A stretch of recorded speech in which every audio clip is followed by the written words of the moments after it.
ابن جوزی نے لکھا ہے سینکڑوں سال پہلے. آج کے کسی عالم کی بات بتاتا تو لوگ انکار کرتے. سینکڑوں سال. کہتے ہیں بلخ میں قحط پڑ گیا,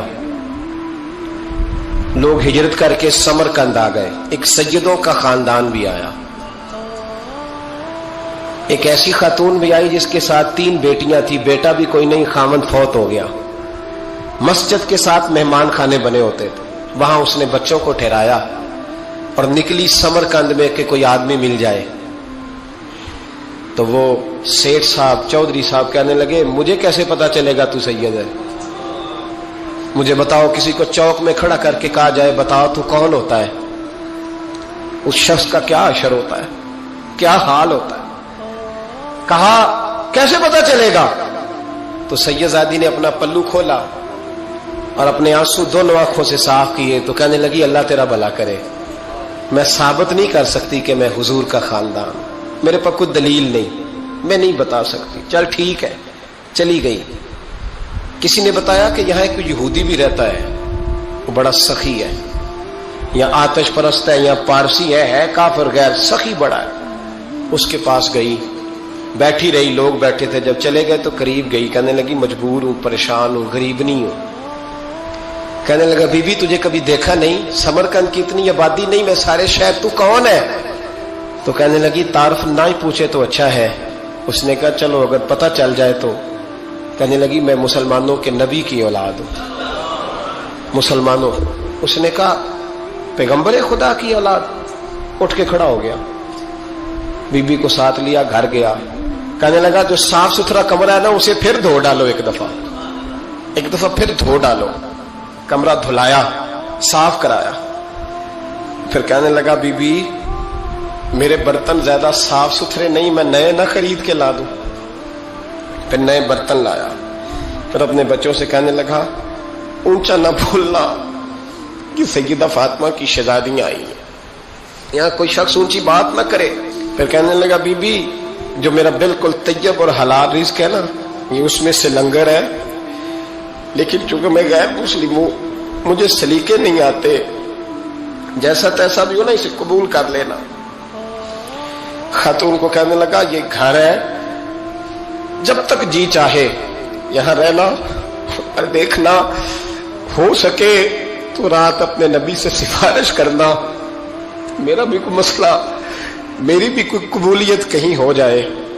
وہ مسلمان کہلانے والا رات کو سویا. کہتے جنت سجی ہوئی ہے, لوگ جنت میں جا رہے ہیں, لائنیں لگی ہوئی ہیں, نبی پاک لوگوں کو جنت میں بھیج رہے ہیں. میں بھی دوڑ کے لائن میں لگ گیا, فرشتے نے میرا بازو پکڑا, کا پیچھے ہٹ. تو میں دوڑ کے حضور کی بارگاہ میں گیا, میں حضور سارے جنت میں جا رہے ہیں, یہ مجھے نہیں جانے دیتا. نبی پاک نے فرمایا تو کون ہے؟ کہ یا رسول اللہ میں مسلمان ہوں. کہتے حضور مجھ سے فرمانے لگے کوئی دلیل ہے تیرے پاس, دلیل ہے کوئی تیرے پاس؟ میں چپ کر گیا. فرمایا میری بیٹی تیرے دروازے پر آ ہی گئی تھی تو دلیلیں پوچھنے لگ گیا تھا. میں جا دوڑ جا. سویرے آنکھ کھلی تو گلیوں میں ڈھونڈتا پھرتا ہے, تلاش کرتا پھرتا ہے, کونے کونے میں جاتا ہے وہ سادات کا گھرانہ کہاں گیا. ڈھونڈتے ڈھونڈتے اس غیر مسلم کے دروازے پہ جا کے پہچان لیا. تو کہنے لگا خدا کا واسطہ جو تو نے نوکری کی ہے نا ان کی مجھ سے 11 گنا لے لے, یہ سادات کا گھر مجھے دے دے. تو کہنے لگا کل تو آتا تو شاید بات اور ہوتی, آج بات اور ہے. اس نے کہا مہربانی کر. کہا نہیں کل تو آتا تو معاملہ اور تھا, آج معاملہ آج اور ہے, رنگ بدل گیا ہے, حالات تبدیل ہو گئے ہیں, اب تو دیکھ تاک کے آیا, جا دوڑ جا. کہنے لگا نہیں مہربانی کر, دے دے. تو غیر مسلم میں تیرا کیا تعلق؟ کہنے لگا چپ کر, غیر مسلم میں کل تک تھا, کل سے سجدوں سے پیار کیا ہے تو میرے حالات سنور گئے ہیں. وہ جو نظارے تو نے رات خواب میں دیکھے ہیں میں نے جاگتی آنکھوں سے دیکھے ہیں, میں نے جاگتی آنکھوں سے. اور تو نے کسی مفتی پیر عالم کے ہاتھ پہ کلمہ پڑھا ہے, میں نے رات محمد عربی کے ہاتھ پہ کلمہ پڑھا. حضرت عمر جب نعرہ لگاتے نا تو کس طرح کانپتے. سفیر آتے روم کے ملنے کے لیے تو کہتے جاؤ عمر نفل پڑھ رہے ہیں, ٹائم کوئی نہیں. ایک دن اندر میٹنگ ہو رہی تھی, حضرت عمر میٹنگ میں بیٹھے تھے, آپ کے بیٹے ملنے آئے عبداللہ ابن عمر. ابا جی اندر آ جاؤ. فرمایا دروازے پہ کھڑا ہو, میں ضروری بات کر رہا ہوں, اندر نہ آنا. جناب عبداللہ ابن عمر کہتے ہیں میں دروازے پہ کھڑا ہو گیا. تھوڑی دیر گزری تو امام حسین بھی آ گئے. ایک حدیث میں ایک روایت میں امام حسن کا لفظ بھی ہے. امام حسین آئے, آ کے عبداللہ ابن عمر سے کہنے لگے عمر فاروق اندر ہے؟ تو کہا وہ اندر تو ہے. تو کہا آپ کیوں دروازے پہ کھڑے؟ کہنے لگے ابا جی نے کہا ہے یہاں انتظار کرو, میں کوئی ضروری بات کر رہا ہوں, لیکن شہزادے میرے لیے کہا ہے, میرے لیے, آپ جانا چاہیں تو چلے جائیں. امام حسین کہنے لگے امیر المومنین کوئی بات کر رہے ہوں گے, میں ظہر کے وقت مسجد میں مل لوں گا, ظہر کا ٹائم آئے گا نا تو میں مسجد میں مل لوں گا.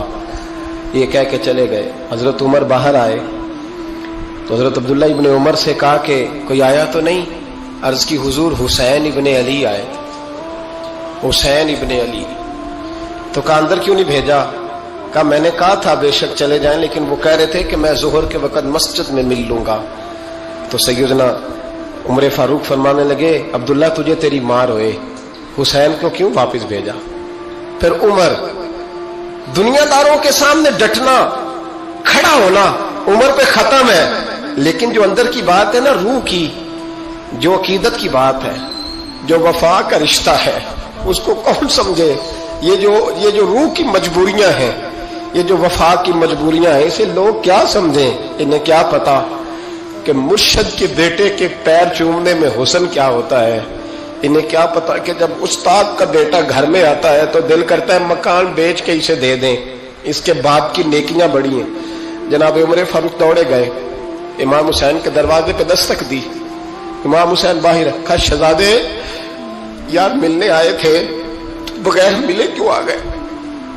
عرض کی کہ آپ مصروف تھے, آپ کے اپنے بیٹے بھی دروازے پہ کھڑے تھے, تو میں واپس آ گیا. امام حسین کہتے عمر جذبات میں آ گئے, سر سے پگڑی گر گئی, کہنے لگے حسین میرے بیٹے کا اور حسین کا کیا مقابلہ؟ کیا اس کی ماں کا نام فاطمہ الزہرا ہے؟ کیا اس کی نانی کا نام ختیجہ الکبریٰ ہے؟ کیا اس کے نانے کا نام محمد مصطفیٰ ہے؟ اور پھر سر سے پگڑی اتری تھی, اپنے بال زور سے پکڑ لیے, کہنے لگے حسین میں نا مکے میں اونٹ چرایا کرتا تھا اور ڈنڈوں سے مار کھاتا تھا اپنے باپ سے. یہ جو آج ساری دنیا میں عمر کے نعرے لگتے ہیں, یہ تیرے نانے کا صدقہ ہے. شہزادے میری وفا اور میری وفا میں جب تیرا دل کرے نا دوڑ کے آ جایا کر. عمر تو لوگ ایک دن امام حسین نے آ کے نا جناب فاروق اعظم سے کہا, خطبہ دے رہے تھے بچوں کی تبھی شروع میں, پتہ نہیں کیا بات آئی امام حسین کے دل میں, کہنے لگے عمر نیچے اترو, یہ میرے نانا کا ممبر ہے. تو حضرت سیدنا عمر سنو, کبھی میرا بھی بچہ آ جائے تو میں کہتا ہوں اس کو پکڑو یار, بچوں کو تو نہیں نا جمعوں میں مطلب ذکر کیا جاتا, اترنا میرے نانے کا ممبر ہے. جناب عمر اتر کے نیچے کھڑے ہو گئے, تو کہا جا کے اپنے نانے کے ممبر پہ بیٹھ. تو حضرت عمر رو پڑے, کہنے لگے شہزادے میرے نانے کا ممبر ہی کوئی نہیں ہے ہی نہیں, یہ ممبر یہ مصلی یہ تیرے نانے کی شان ہے, میرے نانے کا کوئی ممبر نہیں, تیرے ہی نانے کا ممبر ہے. تھوڑی دیر کھڑے رہے تو امام حسین کہنے لگے اچھا کوئی نہیں آپ کے نانے کا ممبر کا نہیں, کہا چلو پھر میرے نانے کے ممبر پہ بیٹھ جاؤ, چلو خیر ہے, کوئی نہیں آپ کے نانے کا, کہا نہیں, تو کہا کوئی نہیں پھر میرے نانے کے. جب حضرت عمر بیٹھے تو بڑا شاندار جملہ کہا, فرمانے لگے میں ممبر پر مرضی سے نہیں بیٹھا تھا, مجھے ابو بکر نے بٹھایا تھا, اور پھر حسین کے کہنے پہ میں اترا ہوں, اب مجھے حسین نے بٹھایا ہے, اب کسی کی جرت ہے تو عمر کو اتار کے دکھائے, اب میں حسین کا تیری نسل پاک میں. یار کتنی بے شرمی کی بات ہے, لوگ امام حسین کو باغی کہے. وہ حضرت امام اعظم ایک باغ میں بیٹھے تھے, شاگرد ساتھ تھے, تو کتابیں بکھری ہوئی تھی, کچھ لکھا جا رہا تھا, بکھری ہوئی تھی کتابیں. امام محمد بھی بیٹھے تھے, امام ابو یوسف, کئی اور شاگرد بیٹھے تھے. تو جب لکھتے ہیں نا یہ لوگ تو حوالوں کی تلاش ہوتی ہے, کتابیں بکھری ہیں, صفحے بکھرے. بچے گیند کے ساتھ کھیل رہے تھے, تو گیند اچانک باغ میں آئی, تو ایک چھوٹا سا بچہ گیند لینے آیا, تو امام اعظم اٹھ کے کھڑے ہو گئے. وہ بچہ گیند لے کے چلا گیا, کتابیں ساری پھر بکھر گئیں, جو گود میں رکھی ہوئی تھی وہ بھی نیچے گر گئیں, کچھ صفحے بھی گر گئے. تھوڑی دیر کے بعد وہ بچہ چلا گیا, امام صاحب بیٹھ گئے, پھر آیا, گیند گری آ کے باغ میں, تو وہ پھر بچہ لینے آیا, وہی بچہ.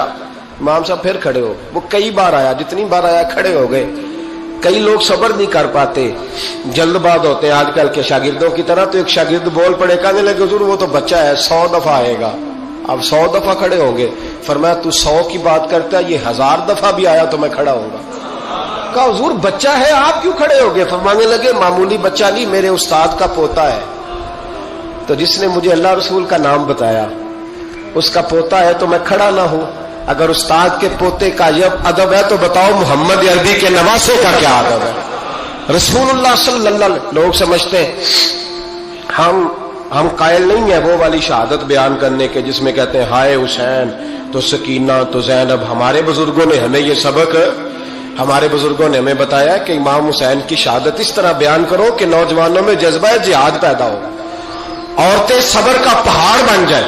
اس طرح شہادت ہم وہ والی. لیکن ایک بات ضرور ذہن میں رکھیں, یہ جو لوگ کہتے ہیں نا بڑے مظلوم تھے, پانی نہیں آ سکا, میرے سے حوالہ دیکھے جس نے دیکھنا ہے, میرے سے حوالہ دیکھے, میرے سے. حضرت امام حسین میدان کربلا میں تھے تو تھوڑی سی جگہ کھود کے نا امام حسین نے تو خندق کھودی. خندق کھودنا عرب کا رواج تھا, مدینے میں بھی خندق کھودی گئی, اس کا نام ہی جنگ خندق. تو خندق کھود کے نا آگ جلائی جاتی تھی, یہ حفاظت کا ایک ذریعہ تھا تاکہ دشمن نہ آئے. تو امام حسین نے اپنے خیمے کے سامنے خندق کھود کے اس میں آگ جلائی تاکہ پردہ رہے, عورتوں کے پاس کوئی دشمن نہ آئے. تو ایک شخص سامنے کھڑا ہو کے کہنے لگا حسین تو نے دنیا میں ہی آگ جلا لی ہے. معاذ اللہ ثم معاذ اللہ, کہنے لگا آگے تو آگ ملے گی, یہاں جلا لی ہے.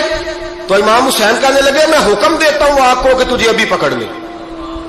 لوگ کہتے ہیں مظلوم تھے, میں حکم دیتا ہوں آگ کو تجھے ابھی پکڑ لے. یہ لفظ امام حسین نے کہے. میں 3 کتابیں تو میری لائبریری میں ابھی ہیں جن میں حوالہ ہے, 3 کتب سے, اور آج کل پرسوں کی کتاب نہیں, سینکڑوں سال پرانی. جب کہا نا میں حکم دیتا ہوں تو وہ آدمی گھوڑے سے نیچے گرا, گھوڑے سے نیچے گرا, اور گھوڑے کی رکاب کے اندر اس کا پیر الجھا. گھوڑا ڈر کے اتنا دوڑا کہ جا کے اس آدمی کو آگ میں پھینک دیا. امام حسین کے سامنے جل کے مر گیا. یہ حسین ابن علی ہے, یہ ابھی حکم دیتے تو فرشتے ابھی آ جاتے, یہ ابھی بات کرتے تو ساری دنیا کی فوجیں ابھی اکٹھی ہو جاتی, یہ ابھی حکم دیتے تو ابھی آ جاتے. اور سنو, اگر جناب اسماعیل کے لیے دمبا آ سکتا ہے تو وہ تو حضرت ابراہیم کے بیٹے تھے, اور یہ تو مصطفیٰ کی اولاد ہے, ان کے لیے کیا کچھ نہیں ہو سکتا. لیکن امام حسین نے پسند کیا تھا کربلا کے جہاد کو, اس کو پسند کیا تھا مولا علی نے, وہ اپنی پسند پہ تھے. کوئی آدمی اس طرح نہ بیان کرے کہ بڑے مظلوم تھے تو بڑی مشکل میں تھے تو بڑا روتے تھے بڑے, اور کوئی شخص ایسی بات. یہاں تو تماشا لگ گیا ہے, تماشا لگ گیا ہے. ایک وہ ہے جو آج کل کہہ رہے ہیں بس جی وہ تو 2 شہزادوں کی جنگ تھی, انہیں بھی شرم نہیں آتی, اور ایک ممبروں پہ چڑھے ہوئے ہیں, چہرے پہ داڑھی کوئی نہیں, سر پہ ٹوپی کوئی نہیں, بازاری سا انداز ہے, کبھی دوڑ کے ادھر جاتے ہیں, کبھی بھاگتے ہیں, کبھی کہتے ہیں اونچا بولنا, پیروں پہ کھڑا ہونا. یہ لوگ بیان کریں گے امام حسین کی بات, یہ لوگ بیان کریں گے. بیبیوں کے مصائب پڑھ رہا ہوں, وہ اور بیبیاں ہوتی ہیں جو ہائے ہائے کرتی ہیں, واہ بیلا کرتی ہیں. یہ میرے نبی کا خاندان ہے, یہ میرے نبی کا خاندان ہے, نبی کا خاندان. میں حوالہ دکھاؤں گا, مجھ سے سنو حوالہ. حضرت سیدہ زینب نے سارے جنازے دیکھے, بھتیجوں کو, بھانجوں کو, سب کو شہید ہوتے دیکھا. عورتیں ڈرتی میت کو ہاتھ نہیں لگاتی, چیختی ہیں بیبیاں. لیکن حضرت جناب زینب نے پتہ کیا دیکھا تھا, وہ سننا ذرا. امام حسین کی لاش مبارک کربلا میں پڑی تھی, اور امام حسین کا سر کاٹ کے نیزے پہ چڑھایا گیا تھا, اور وہ بیبیوں کے سامنے خالی سر چڑھ رہا تھا, اور سینکڑوں میل کا سفر کر کے دمشق کے بازاروں سے گزرتا وہ سر گیا. آج میں سر کی بات نہیں کرتا, سر کی. آپ مرد ہیں, جوان ہیں سارے, یہاں کسی کا کٹا ہوا ہاتھ پھینک دیا جائے نا, ہاتھ تو لوگ چیخے مار کے دوڑ جائیں گے. بلکہ ہاتھ تو دور رہا, کسی کی انگلی کاٹ کے یہاں پھینکی جائے تو لوگ چیخے مار کے مرد دوڑ جائیں گے. لیکن کٹا ہوا سر دیکھا, لاشیں دیکھے. یزید کا دربار آیا, بی بی صاحبہ کو نا ایسے عورتوں نے اپنے حالے میں لیا ہے. سیدہ زینب وہاں بیٹھ گئیں. تو جب بولا نا یزید دربار میں, کہنے لگا کہ دیکھو اللہ نے عزت والوں کو عزت دی, معاذ اللہ ثم معاذ اللہ.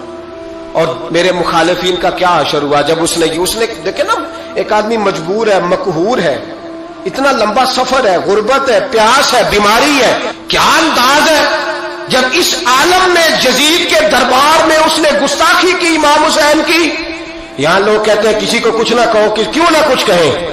جو سیدنا امام حسین کے بارے میں بات کرے گا زبانیں کھینچیں گے اس کی، جو صحابہ کے بارے میں بات کرے گا ہم کرنے دیتے ہیں. یہ کیا بات ہوئی؟ گستاخی کرنا، بے ادبی کرنا، یہ کون سا دین ہے؟ یہ تو تم بے دینی پھیلا رہے ہو. سنو، جب اس نے بے ادبی کی تو سیدہ زینب چپ نہیں رہی، بلکہ حضرت زینب بولی اور کھڑی ہوئی اور آپ نے تلاوت کی قرآن مجید کی اور آیتیں پڑھی، کہنے لگی وَتُعِزُّ مَن تَشَاءُ وَتُذِلُّ مَن تَشَاءُ بِیَدِکَ الْخَیْرُ. اور آپ فرمانے لگی یزید تو کہتا ہے تیرے مخالفین پسپا ہو گئے، تجھے عزت ملی. آپ فرمانے لگے یہ تیرا دربار ہے نا، یہ تیرا سجا ہوا ہے نا، تیرا اس وقت ڈنڈا چلتا ہے نا. فرمانے لگی چند سال ٹھہر جا، تیرے اوپر لوگ لعنتیں برسائیں گے. اور فرمایا جب جمعے پڑھے جائیں گے تو لوگ میرے حسین کے نام کے خطبے پڑھیں گے. فرمایا آج یہ تیرا دربار ہے نا. حضرت نعمان بن بشیر صحابی رسول تھے، وہ کہتے ہیں میرے قریب ایک نابینا صحابی بیٹھا تھا، سنو حوالہ میں دکھاؤں گا. کہنے لگے میرے قریب اس وقت یزید کے دربار میں ایک نابینا صحابی بیٹھے تھے. جب بی بی زینب نے یہ بات کی نا تو وہ نابینا صحابی میرا ہاتھ پکڑ کے کہنے لگے نعمان علی آ گئے، یہ تو علی کی آواز ہے، علی آ گئے. جبریل امین بول رہے ہو جیسے، حکمت کے گوہر رول رہے ہو جیسے. دربار دمشق میں وہ زینب کا خطاب منبر پہ علی بول رہے ہو جیسے. کہنے لگے علی آ گئے، علی، یہ تو علی کی آواز ہے. جناب نعمان بن بشیر کہنے لگے نہیں، علی جب بولتے تھے تو بڑا رنگ ہوتا تھا، ابھی تو زینب کھل کے بول ہی نہیں رہی، ابھی تو زینب ستائی ہوئی ہے، ابھی تو زینب زخم کھا کے آئی ہے، ابھی تو زینب پیاسی ہے. کاش زینب تر و تازہ ہوتی اور زینب خطبہ پڑھتی تو علی کی طرح گرجدار آواز نکلتی. یزید کے محل کانپتے، جبریل امین بول رہے ہوں جیسے، حکمت کے گوہر رول رہے ہوں جیسے. دربار دمشق میں بی بی زینب کا خطاب منبر پہ علی بول رہے ہوں جیسے. وہ مسکینوں کی طرح منتیں نہیں کر رہے تھے، ہائے پانی ان کا مزاج ہی نہیں تھا، بلکہ وہ دلیر لوگ تھے، دلیر، اور بر موقع بر محل بولتے تھے. یزید آیا دربار میں، جب یہ سارا قافلہ وہاں پہنچا تو یزید دربار میں آیا، اور جب وہ دربار میں آیا تو بادشاہوں کا طریقہ ہے، گاڑیاں اب ہمارے بادشاہوں نے روٹر والی گاڑیاں رکھی ہوئی ہیں، وہ یوں چلتی ہیں، شور ہوتا ہے پیچھے. اس زمانے میں کہا جاتا تھا با دبا ملازہ ہوشیار، پیچھے ہٹ جاؤ، نعرے لگنے لگے. تو یزید کا ایک ناخلف بیٹا امام زین العابدین سے کہنے لگا تیرا باپ کہاں ہے؟ دیکھ یہ میرے باپ دادا کے نعرے، دیکھ میرے باپ کے نعرے، تیرے کدھر ہے؟ ابھی یہ بات شروع اس نے کی تھی کہ دمشق کی جامع مسجد میں زور کی اذان ہو گئی، اور جب مؤذن نے کہا نا اشہد ان محمد رسول اللہ، تو امام زین العابدین اس کا ہاتھ پکڑ کے کہنے لگے یہ میرے نانا کے نعرے لگ رہے ہیں، اگر تیرا ہے تو بتا، یہ میرے نانا کے نعرے ہیں. اور فرمایا تیرے باپ کے 2-2.5 سال لگیں گے، میرے نانے کے قیامت کے بعد بھی لگیں گے. میرے نانے کے نعرے قیامت کے یہ لگتے رہیں گے، لگ رہے ہیں اور لگتے تھے اور لگتے رہیں گے. میرے بھائی یاد رکھو، دلیری، ہمت، پہلی بات ان سے پیار کرنا ہے. دوسرا ان کی ہمت، ان کا مقام دلیری کرنا ہے، ان کا کام ہمت کرنا ہے، ان کا کام ڈٹ جانا ہے. کمزوری دکھانا اہل بیت کا طریقہ ہوتی. حضرت عباس کے بازوؤں میں درد ہوتی، جناب زینب پھر پریشان ہوتی ہیں کہ ہم تو اس بے حیائی کے خلاف لڑے اور امت ابھی یہ گند کر رہی ہے. جو چوکوں میں کھڑا ہوتا ہے نا عورتوں کو تاڑتا ہے، وہ یزید کے طریقے پہ عمل کرتا ہے. یہ دلائل ہے، آپ سوچ لیں، اندازہ کر لیں کہ ہم نے کس جماعت میں کھڑے ہونا ہے. اس لیے گند سارا نکالیں. امام حسین کا ایک پیغام آج اپنانا بڑا ضروری ہے. امام حسین نے سر سجدے میں کٹایا اور قرآن کی تلاوت نیزے کی نوک پہ بھی جاری رہی ہے. اس لیے آج کم از کم 10 نفل امام حسین کی سنت سمجھ کے ضرور پڑھنے، پڑھیں گے انشاءاللہ.